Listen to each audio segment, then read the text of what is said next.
This 5-minute solution will show you how to create and how to set up job alerts on LinkedIn. Follow these easy and quick steps to set up job alerts. First of all, open LinkedIn and click on Jobs.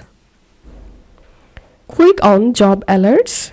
First of all, make sure to enable Top Job Picks for You option. Now click on Search for Jobs. And here search by title. For example, I want to set up job alerts for video editor. So I'm selecting here video editor and selecting my desired location.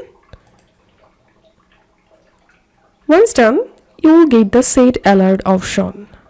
All you have to do is just toggle this switch on, and that's how we can set up job alerts.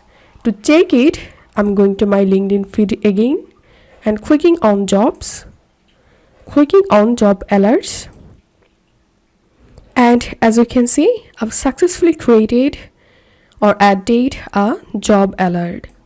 If you find this video helpful, don't forget to subscribe 5-minute solution. See you in the next video.